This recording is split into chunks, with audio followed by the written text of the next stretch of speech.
히브리서 강해. 예수를 깊이 생각하라. 하. 36. 성소에 들어갈 때와 나갈 때에 그 소리가 들릴 것이라.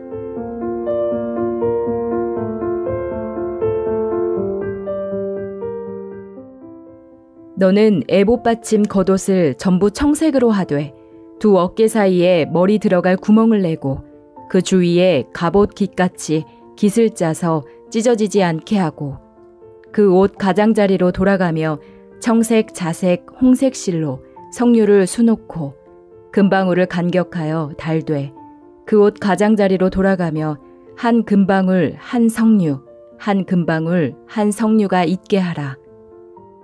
아론이 입고 여호와를 섬기러 성소에 들어갈 때와 성소에서 나갈 때에 그 소리가 들릴 것이라. 그리하면 그가 죽지 아니하리라. 앞장에서 제사장이 지성소에 들어갈 때 반드시 그 손에 피가 있어야 한다는 이야기를 했다. 하나님은 우리 행위나 노력을 보지 않고 오직 예수 그리스도의 피를 보시기 때문에 하나님 앞에 나아갈 때는 예수님의 피를 의지해야 한다.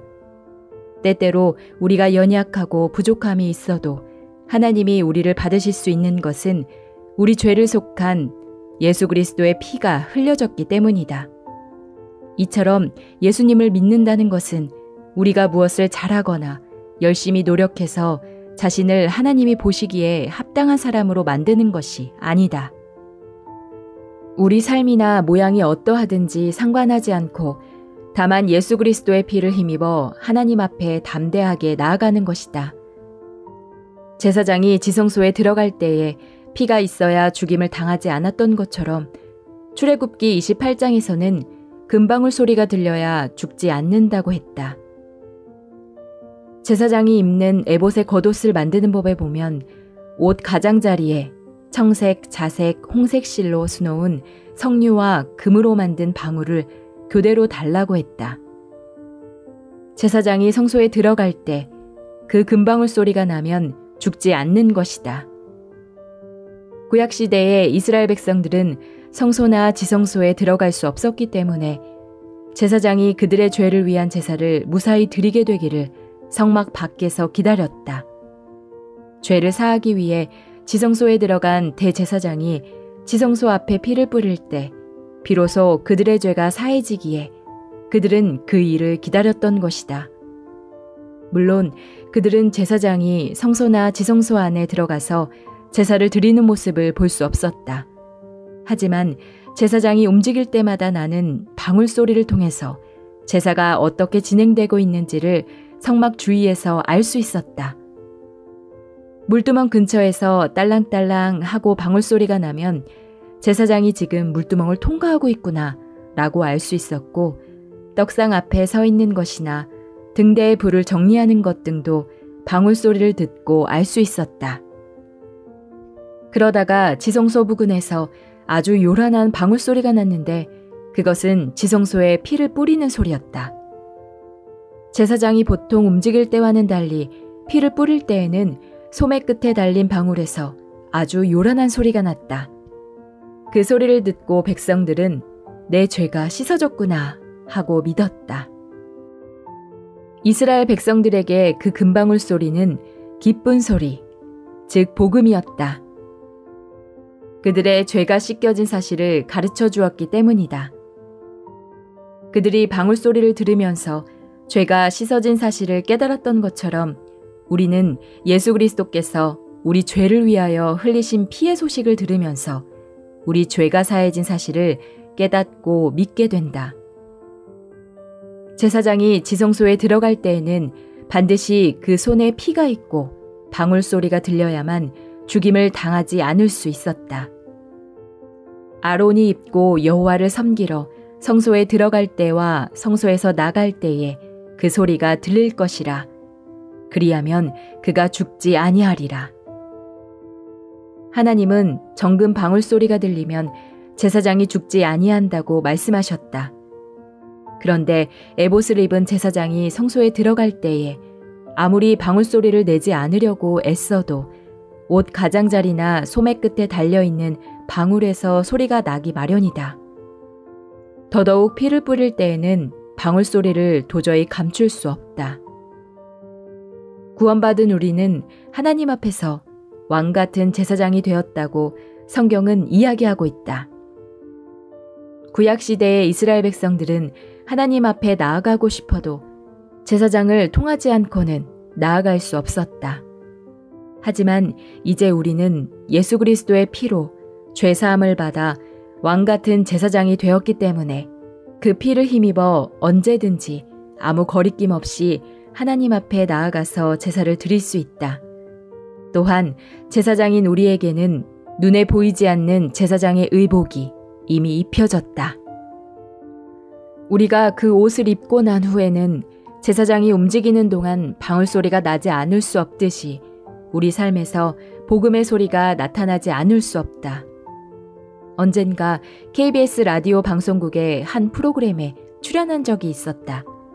그때 방송국 측에서 내게 이런 부탁을 했다. 목사님, 이 방송은 종교 방송이 아니라 구경 방송이기 때문에 어느 특정 종교에 편중해서 편성해서는 안 됩니다.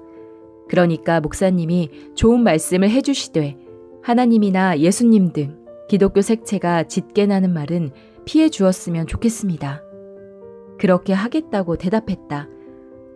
에스더 성경에는 하나님에 대한 이야기가 한마디도 없지만 그 성경을 읽을 때 하나님의 역사를 맛볼 수 있는 것처럼 하나님, 예수님이란 단어를 사용하지 않고도 내 마음에 있는 주님을 충분히 나타낼 수 있다고 생각했기 때문이다. 방송은 생방송으로 진행되었고 나는 프로그램 진행자와 대담을 나누면서 복음에 대한 이야기를 했다. 나사렛 예수는 목수였는데 목수가 집을 짓거나 고치는 것처럼 예수님께서 우리 마음의 집을 고치는 이야기를 했다. 그렇게 한참 방송을 하고 있는데 유리창 밖에 방송 전에 내게 부탁했던 제작부장이 나타났다. 그분을 보면서 나는 깜짝 놀랐다. 하나님과 예수님 이야기를 안 하면서 방송하겠다고 약속했지만 나도 모르는 사이에 하나님, 예수님 소리가 계속해서 나왔던 것이다. 내가 이렇게 하면 안 되는데 하고 생각했지만 이미 방송이 되고 있어서 어쩔 수 없었다. 나는 내 삶에서 복음의 소리를 내지 않고는 움직일 수 없다.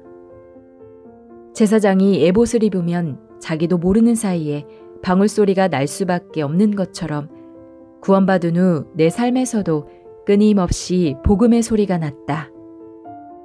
결혼할 때에도 복음과 연관되어 결혼했고 아이들이 태어날 때에도 그랬다.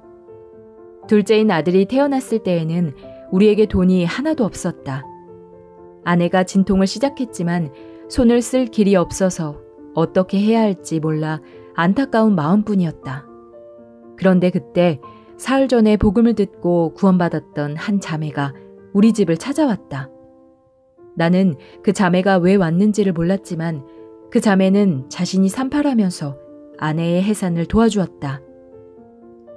그 후 딸이 결혼하는 일이나 아들을 공부시키는 일 등도 내가 하려고 하지 않았다. 나는 다만 복음의 일을 했는데 하나님이 그 일들을 이루어 주셨다. 그 모든 일들이 복음과 연관되어 행해졌기 때문에 우리 가정에서 일어난 일이나 내 삶에 관하여 이야기할 때 나는 복음과 예수님과 하나님을 빼고는 도저히 이야기할 수 없다. 이번 호에서 하는 이야기는 히브리서에 기록된 내용은 아니지만 성경은 우리가 움직일 때에 복음의 소리가 나면 죽지 않는다고 했다. 우리가 병에 걸리거나 다른 일들로 인해 죽는 것이 아니라 복음의 소리가 멈춰지면 죽은 것이다. 지성소에 들어간 제사장에게서 방울 소리가 나지 않으면 그것은 그가 죽은 것 외에 다른 이유가 없다. 그러나 제사장이 살아 움직이는 동안에는 항상 방울 소리가 난다. 그처럼 그리스도인들이 살아 움직일 때마다 복음의 소리가 나타나지 않을 수 없다. 우리가 움직일 때마다 복음의 소리가 저절로 나고 그 소리는 멀리 그리스도 밖에 있는 사람들의 귀에 아름다운 소식으로 들려져 그들을 구원하는 놀라운 능력의 역사를 이룬다. 우리는 어떤 문제 때문에 죽는 것이 아니다. 두려워함으로 복음을 전하지 않을 때 죽는 것이다. 아무리 어려운 일을 당해 죽을 위치에 처해도 복음의 소리가 계속해서 들리면 우리는 죽지 않는다. 성경이 그렇게 말씀하고 있다. 지금까지 살아오면서 내게도 많은 어려움이 있었다. 하지만 그때도 주저하지 않고 복음의 방울소리를 계속 내었을 때 하나님께서 약속의 말씀대로 나의 모든 삶을 지켜주고 축복해 주셨다. 구원받은 하나님의 자녀들의 삶 속에서는 계속해서 방울소리가 들린다. 하나님은 그리스도인의 삶 속에 방울소리가 나지 않고는 살 수 없게 만드셨고 그 소리로 인하여 죽지 않고 살 수 있도록 계속해서 길을 열고 계신다. 제사장들이 방울소리를 냈던 것처럼 우리는 이 세상을 살 동안 움직일 때마다 복음의 소리를 내어 많은 사람들을 구원으로 인도하여 하나님 앞에 돌아오게 하는 거룩한 제사장들이다. 주님이 오실 때까지 이 영광스러운 직분으로 이 세상에 사는 것이 얼마나 감사한지 말로 다 할 수 없어 하나님께 영광을 돌린다.